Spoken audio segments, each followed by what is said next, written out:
ప్రతి భారతీయుడు గుర్తెరగాల్సిన అంశం ఏంటంటే విదేశాలకు వెళ్ళి సెటిల్ అవ్వాలనుకోవడంలో తప్పు లేదు.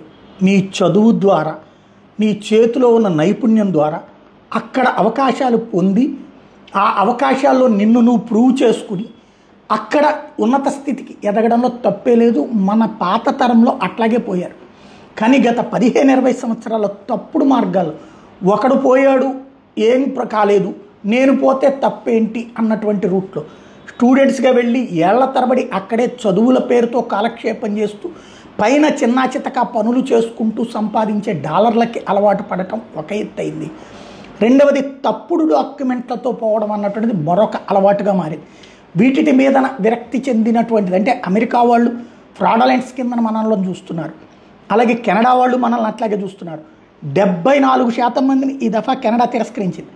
అదే సమయంలో చైనీస్ వాళ్ళని 24% మందిని తిరస్కరించింది. మన వాళ్ళని ఎందుకు అనుమతించటం లేదు, ఎందుకు ఇబ్బంది పెడుతున్నారు అన్నటువంటి దానికి వాళ్ళు చెప్తున్నది అధికార యంత్రాంగాలు పర్టికులర్గా ఇదే కారణం. ఏంటి అంటే తప్పుడు డాక్యుమెంట్తో వస్తున్నారు, పెళ్ళి కాకుండా పెళ్ళైనట్టు ఇంకొక అమ్మాయిని పట్టుకురావడం దగ్గర నుంచి బిగిన్ చేస్తే పూర్తి కాని చదువులు పూర్తయినట్టుగా లెక్కల్లో చూపెట్టుకుంటూ సాగుతున్నటువంటి వ్యవహారాలు నడుస్తున్నాయి. అనేక తప్పులు చేస్తున్నారు, అనేక ఫ్రాడ్ డాక్యుమెంట్స్ వెరిఫై చేస్తే దొరుకుతున్నాయి. ఆ తర్వాతనే ఏదో ఒక కారణాలు చెప్పుకుంటున్నారు. అలాంటి ఫ్రాడ్ కింద స్కామర్స్ అని పిలుస్తున్నారట ఇండియన్స్ని. ఆ స్థితికి దిగజార్చుకుంటున్నాం. ఇది రైటా రాంగా అన్నది మనం అంతర్మదనం చెందాలి.